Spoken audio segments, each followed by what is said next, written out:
ಇವತ್ತು ನಾವು ಪ್ರಹ್ಲಾದ್ ಜೋಶಿಯವರ ಒಂದು ನೇತೃತ್ವದಲ್ಲಿ ಸಿ ಆರ್ ಪಾಟೀಲ್ ಸೋಮಣ್ಣ ಅವರನ್ನು ನಾನು ಗದ್ದಿಗೌಡರು ಕಾರಜೋಳು ಜಗಜಿಂಡಗಿ ಅವರು ಎಲ್ಲರೂ ಕೂಡ ಭೇಟಿಯಾಗಿದ್ವಿ.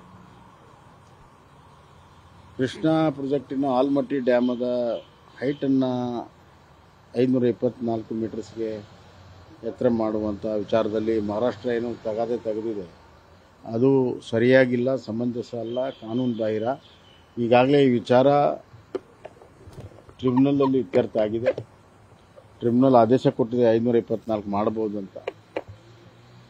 ಟ್ರಿಬ್ಯುನಲ್ ಆದೇಶ ಅಂದರೆ ಸುಪ್ರೀಂ ಕೋರ್ಟಿನ ಡಿಕ್ರಿ ಇದ್ದಂಗೆ, ಅದಕ್ಕೆ ಬೇರೆ ಇಂಟರ್ಫಿಯರ್ ಮಾಡೋಕ್ಕಾಗಲ್ಲ ಅನ್ನುವಂಥ ವಿಚಾರಗಳನ್ನ ಹೇಳಿದ್ವಿ. ಅವರು ಕೂಡ ಕಾನೂನು ಬಿಟ್ಟು ನಾವೇನು ಮಾಡೋಕ್ಕಾಗಲ್ಲ, ಕಾನೂನು ಪ್ರಕಾರವೇ ಆಗುತ್ತೆ. ಈ ಮ್ಯಾಟರ್ ಸುಪ್ರೀಂ ಕೋರ್ಟಲ್ಲಿದೆ. ಸುಪ್ರೀಂ ಕೋರ್ಟಲ್ಲಿ ಗೆಜೆಟ್ ನೋಟಿಫಿಕೇಷನ್ ಮಾಡೋ ಸಲುವಾಗಿ ಅದು ಪೆಂಡಿಂಗ್ ಇದೆ. ಆಂಧ್ರ ಮತ್ತು ಕರ್ನಾಟಕ, ಮಹಾರಾಷ್ಟ್ರ ಎಲ್ಲವೂ ಪಾರ್ಟಿ ಇದ್ದೀರಿ. ಸುಪ್ರೀಂ ಕೋರ್ಟ್ ಆದೇಶ ಪ್ರಕಾರ ಮಾಡ್ತೀವಿ, ನಾವಾಗಲೇನು ಮಾಡಲ್ಲ ಅನ್ನೋಂಥ ವಿಚಾರವನ್ನು ಹೇಳಿದ್ವಿ. ನಾವು ಹೇಳಿದ್ದೇವೆ, ಅವರು ಫ್ಲಡ್ ಕ್ಲೇಮ್ ಮಾಡುವಂಥದ್ದು ಭಾಳ ಸುಳ್ಳು. ಆಲ್ಮಟ್ಟಿ ಡ್ಯಾಮ್ ಆಗೋಕ್ಕಿಂತ ಮುಂಚೆನೇ ಫ್ಲಡ್ ಆಗಿದ್ದಾವೆ ಆ ಪ್ರದೇಶದಲ್ಲಿ.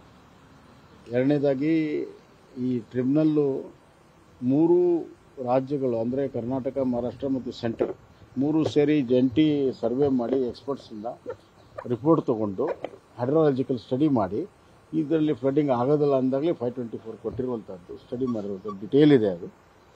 ಮತ್ತು 2005ರಲ್ಲಿ ಫ್ಲಡ್ ಆದಾಗ ಸೆಂಟ್ರಲ್ ವಾಟರ್ ಕಮಿಷನ್ನೇ ಒಂದು ಬಂದು ನೋಡಿ ಅವರು ಕೂಡ ಇದರ ಆಲ್ಮಟ್ಟಿ ಹೈಟ್ನಿಂದ ಫ್ಲಡ್ ಆಗಲ್ಲ ಅನ್ನೋಂಥ ಭಾಳ ಸ್ಪಷ್ಟವಾದ ವಿಚಾರಗಳಿದ್ದಾವೆ.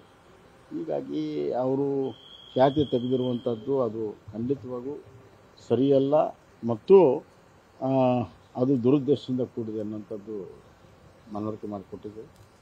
ನನಗನ್ನಿಸ್ತಾ ಇದೆ ಕರ್ನಾಟಕ ಸರ್ಕಾರ ಕೋರ್ಟಲ್ಲಿ, ಸುಪ್ರೀಂ ಕೋರ್ಟಲ್ಲಿ ಆದಷ್ಟು ಬೇಗನೆ ಹಿಯರಿಂಗನ್ನು ಮಾಡಿಸಿ ಗೆಜೆಟ್ ನೋಟಿಫಿಕೇಷನ್ ಮಾಡೋ ಹತ್ರ ತಮ್ಮ ಎಲ್ಲ ಶಕ್ತಿಯನ್ನು ಲಕ್ಷ್ಯನ ಹಾಕಬೇಕು ಅಂತ ನಾನು ಕರ್ನಾಟಕ ರಾಜ್ಯ ಸರ್ಕಾರ ಕೂಡ ಒತ್ತಾಯ ಮಾಡ್ತೀನಿ. ಸರ್, ಈಗ ಸರ್ಕಾರ ಮಟ್ಟದಲ್ಲಿ ಕೇಳಿ ಬರ್ತಾ ಇರುವಂಥದ್ದು ಇನ್ನೊಂದು, ಇದು ಗೆಜೆಟ್ ಆಗೋದಕ್ಕೂ ನಾವು ಮಾಡೋದಕ್ಕೂ ಏನು ಸಂಬಂಧ ಇಲ್ಲ, ಗೆಜೆಟ್ ಅನ್ನೋದು ಸರ್ಕಾರಿ ದಾಖಲೆ ಅಷ್ಟೇ. ಈಗ ಆಲ್ರೆಡಿ ಡಿಗ್ರಿ ಆಗೋಗಿದೆ, ಆ ಆ್ಯಂಗಲಲ್ಲಿ ನಾವು ಯಾಕೆ ಮುಂದುವರಿಬಾರ್ದು ಅನ್ನೋಂಥದ್ದು ಚರ್ಚೆಗಳು ಶುರುವಾಗಿದೆ. Inter state water dispute act clear ಆಗಿದೆ.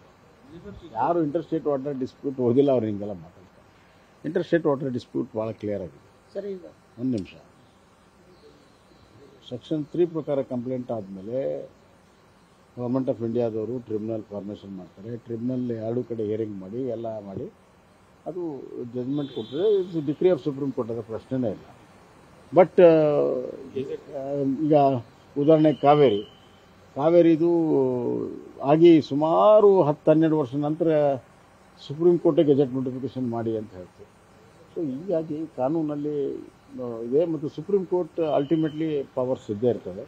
ಹೀಗಾಗಿ ಟ್ರಿಬ್ಯುನಲ್ ಬಂದ ಮೇಲೂ ಮತ್ತೆ ಯಾಕೆ ಸುಪ್ರೀಂ ಕೋರ್ಟ್ಗೆ ಹೋಗ್ತದೆ, ಸುಪ್ರೀಂ ಕೋರ್ಟಲ್ಲಿ ಯಾಕೆ ಅಡ್ಮಿಟ್ ಆಗ್ತದೆ. ಸೊ ಕಾನ್ಸ್ಟಿಟ್ಯೂಷನ್ ಪ್ರಾವಿಷನ್ಸಲ್ಲಿ ಸುಪ್ರೀಂ ಕೋರ್ಟಿಗೆ ಕೆಲವು ಪವರ್ಸ್ ಏನು ಕೊಟ್ಟಿದೆ, ಅದ್ರ ಬಳಕೆಯನ್ನು ಅವರು ಮಾಡ್ತಾರೆ. ಸರ್, ಈಗ ಆರ್ ಅಶೋಕ್ ಅವರು ದೆಹಲಿಗೆ ಬಂದಿದ್ದಾರೆ, ಏನಾದರೂ ಕುತೂಹಲ ಉಂಟಾ ಸರ್? ಅವ್ರಿಗೆ ಕೇಳಿ ಅವ್ರು ಇದ್ದಾರೆ. ಸರ್ ಬನ್ನಿ.